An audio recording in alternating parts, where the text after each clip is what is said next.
Hi, I'm Monalisa, and for my ungrading assignment part 2 of 4, I decided that I wanted to film kind of like a mini lesson as if I was teaching in front of the class about the article that I read. And that article was titled, How the Jezebel Stereotype Has Been Weaponized Against Black Girls and Made Them Vulnerable to Sex Trafficking, an Examination of Carceral Public Systems. And I apologize if I'm looking over here. I just have a few notes, but I'll try my best to just talk to the camera. And the author who wrote this was Jacqueline C.A. Meshelemiah. And I'd never heard of her before, but I did a little bit of research about her. She seems like a really interesting, well-educated person, and she has a lot of her research background is rooted in social work, and she did get her doctorate of social work, I believe, at Ohio State University. So overall, she's really well qualified to talk about these things, and she definitely has a lot of personal experience, or at least like that personal initiative to research this and learn more about the unjust adultification of Black girls. And I noted that this article stood out to me because I've interacted with this topic a little bit before. Last year, I believe, I took a class called Race, Sex, and Violence. I don't remember the professor. I think her first name was Barbara. But in that class, we did actually have like a mini unit where we talked about this thing called adultification and what it is and what the consequences are. Both like social consequences, social narrative issues, and then also like real world, consequences like physical assault, violence, or in worst case scenarios, human trafficking. And so kind of full around, I wanted to read this article because I had like that little bit of previous knowledge, and I just wanted to expand upon that more. And if nothing else, on top of it, I am a Black woman. I care deeply for Black women, and I care for their safety especially, and so the more that I can learn, the better I can, teach the world, other people, about how to keep Black women safe, which is a priority of mine.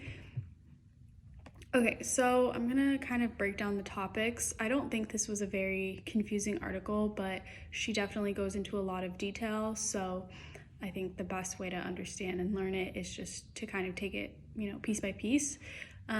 So I wrote, in order to accurately describe the social conditions which have allowed this crisis, adultification of Black girls, to persist, Meshelemiah first contextualizes the adultification as a direct consequence of popularized misogynistic narratives which appear in the Bible.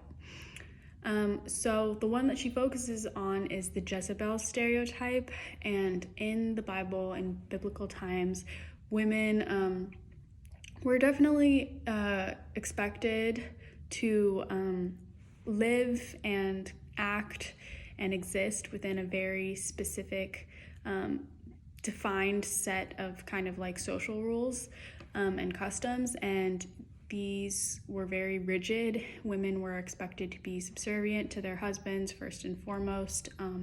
They were not granted any form of sexual freedom, and in fact were expected to act and dress and express themselves very conservatively.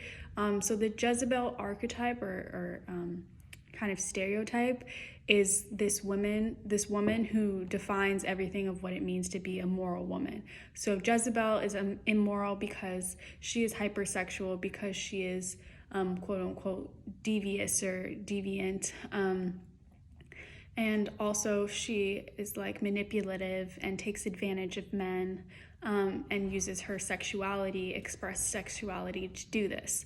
And Meshelemiah reasons, or she argues, that the Jezebel stereotype has been unduly placed upon Black girls, and that's due to this issue of adultification. So socially, there has been a lot of racism in the medical field, in educational environments, educational professionals that have likened Black girls, underage Black children, to full-grown adults because of their physical development, which often, you could characterize it that white girls develop slower than Black girls, or Black girls develop faster than white girls. I think one is a little bit more racialized than the other, but whichever way you want to see it, Black girls are socially understood to physically develop faster than white girls.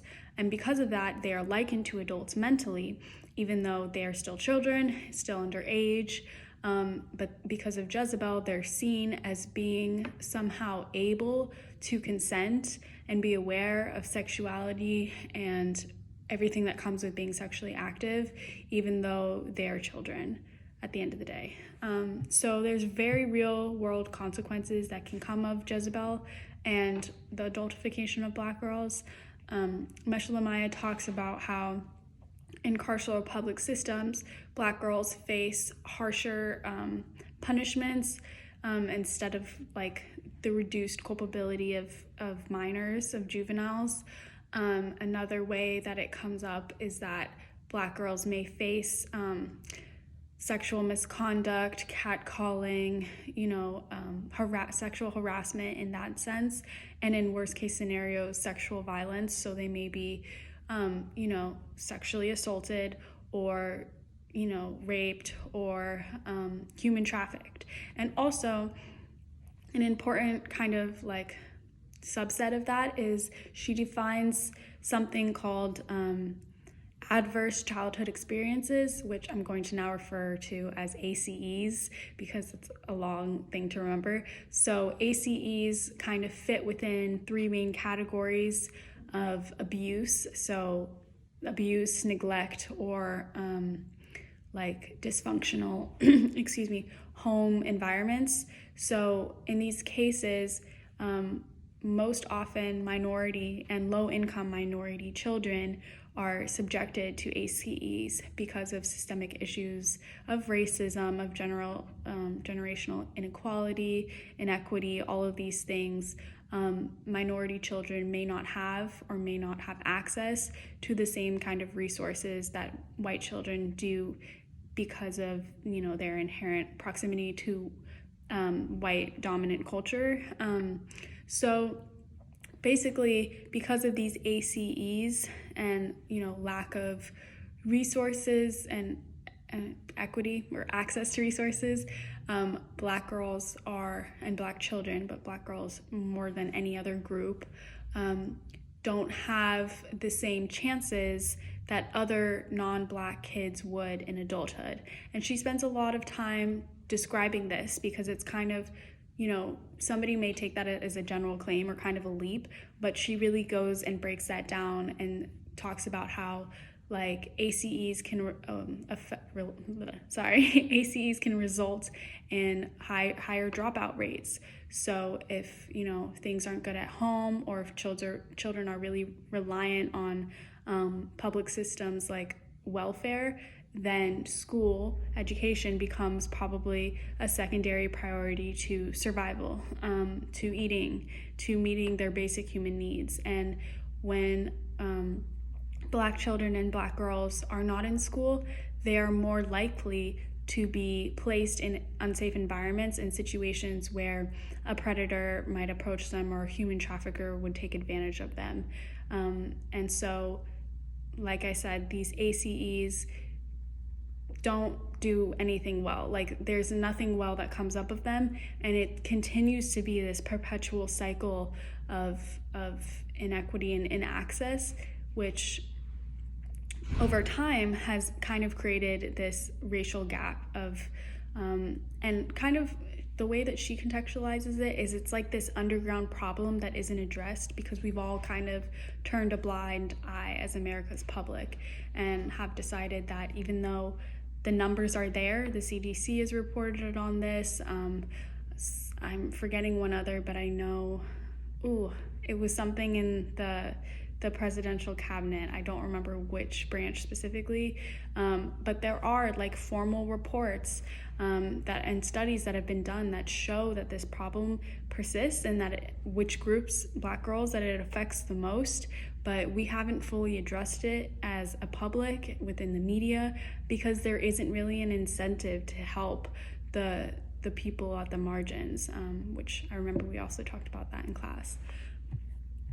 So, I mean, all in all, this article was really, really interesting to me because I think it painted a really clear picture of how the adultification of Black girls has led to, disproportionate access to success and these life chances that non-Black kids are able to get.